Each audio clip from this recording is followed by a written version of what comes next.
बिस्मिल्लाहिर्रहमानिर्रहीम। अस्सलाम वालेकुम। मेरे आज के लेक्चर का मौजू है फ़िलिप लार्किन की पोएम 1914। ये पोएम फ़िलिप लार्किन ने 1960 में लिखी थी और इसे बाद में एक volume of poems the Whitson weddings में प्रिंट किया गया था। ये पोएम बहुत ज़्यादा मोस्ट लव्ड पोएम है फ़िलिप लार्किन की और एक परफेक्ट पीस ऑफ आर्ट है। और इस पोएम में पहली जंग अज़ीम को के सामने रखते हुए फ़िलिप लार्किन ने इसके दुनिया पर होने वाले नेगेटिव असरात को बयान किया है। यानी ये कहना बेहतर होगा कि through past Philip Larkin exposes present and predicts about future. और एक मूवमेंट पोएट के तौर पर उनका यही स्टाइल था कि वो चीज़ों को डॉक्यूमेंट्री स्टाइल में पेश करते थे और उनके अंदर से रियलिटी को एक्सपोज करते थे, उसके पीछे जो हिडन पर्पस था उसे एक्सपोज करते थे और उसके ज़रिए रैशनल आर्ग्यूमेंट्स दिया करते थे। तो इस पोएम के ज़रिए भी उन्होंने दुनिया वालों को ये समझाने की कोशिश की है कि जंग की वजह से इस दुनिया में से अच्छाई का ख़ात्मा हो रहा है। ये पोएम अगर इसकी डेवलपमेंट ऑफ थॉट को देखें तो ऐसा लगता है कि क्योंकि फ़िलिप लार्किन 1922 में पैदा हुए थे और उनकी पैदाइश से चंद साल कबल ही फ़र्स्ट वर्ल्ड वार ख़त्म हुई थी और इस तरह से उन्होंने अपनी ज़िंदगी में फ़र्स्ट वर्ल्ड वार यानी पोस्ट वॉर जो डैमेज था, जो नुकसानात थे, उसको अपनी आंखों से देखा था और उसके नेगेटिव इफ़ेक्ट्स को ख़ुद देखा था। फिर उसके बाद फ़िलिप लार्किन ने सेकेंड वर्ल्ड वार भी अपने सामने होते हुए देखी जो कि 1945 में ख़त्म हुई थी और उसके बहुत ज़्यादा फैटल रिज़ल्ट्स सामने आए थे।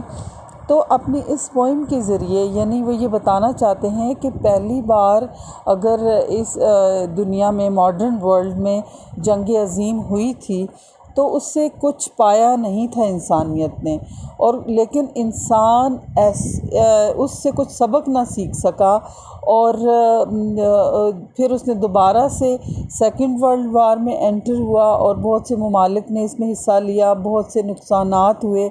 तो इस पोएम के ज़रिए एज अ मूवमेंट पोएट वो लोगों को ये समझाना चाहते हैं कि वॉर्स कभी भी ह्यूमैनिटी के लिए फ़ायदेमंद नहीं होती, बल्कि इसके हमेशा से फैटल रिज़ल्ट्स निकलते हैं। चूँकि फ़र्स्ट वर्ल्ड वार में मिलियंस ऑफ पीपल जो थे वो उनकी डेथ्स हुई थी और बिलियंस ऑफ पीपल इंजर्ड हुए थे और बहुत सी बीमारियां और तकलीफ़ें उठानी पड़ी थी लोगों को। फिर ख़ुद फ़िलिप लार्किन ने पोस्ट वार जो इफ़ेक्ट्स थे उनको विटनेस किया था कि बेशुमार बिल्डिंग्स, चर्चेज़, टेम्पल्स, लाइब्रेरीज़ और इस तरह की चीज़ों को नुकसान पहुंचा था। तो इन सारे नुकसानात का जायज़ा लेते हुए उन्होंने अपनी इस पोएम का मेन थीम यही रखा है कि जो वर्ल्ड वार है उसकी वजह से ह्यूमैनिटी हमेशा नुकसान उठाती है। ये पोएम 4 स्टैंज़ास पर मुश्तमिल है और हर स्टैंज़ा की 8 लाइंस हैं, टोटल 32 लाइंस पर मुश्तमिल है। और इस पोएम में उस फ़िलिप लार्किन ने वॉर की वजह से अर्बन एरिया में यानी सिटीज़ में और कंट्री साइड यानी देहातों में होने वाले जो नुकसानात थे उनको एक्सप्लेन किया है कि जो लोगों की लाइफ के और मटेरियल लॉस सबको एक्सप्लेन किया है और लोगों के जहनों पर इसका क्या असर पड़ सकता है। ये तमाम इफ़ेक्ट्स को बहुत ही क्लियरली डॉक्यूमेंट्री स्टाइल में एक्सपोज किया है और उसके ज़रिए हमें क्लियरली ये लेसन दिया है कि wars are not in the favour of humanity. Poem की इमेजरी को अगर हम देखें तो इसमें वॉर जैसे ब्रोक आउट हुई थी अगस्त में, तो ये एक फ़ोटोग्राफ को देखते हुए उसको इमेजिन कर रहे हैं कि उस वक्त लोगों के चेहरों पर क्या एक्सप्रेशंस थे और वो क्या इस वॉर के लिए किस तरह से रेडी थे।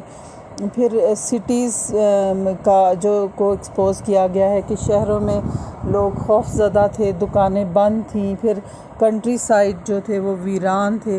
تو یہ ساری سچویشن کو یہاں پر اس نے بیان کیا ہے. امیجری اس کی فرسٹ ورلڈ وار کے سٹارٹ ہونے کے بارے میں ہے اور اس سے ہونے والے ڈیمیجز کے بارے میں ہے.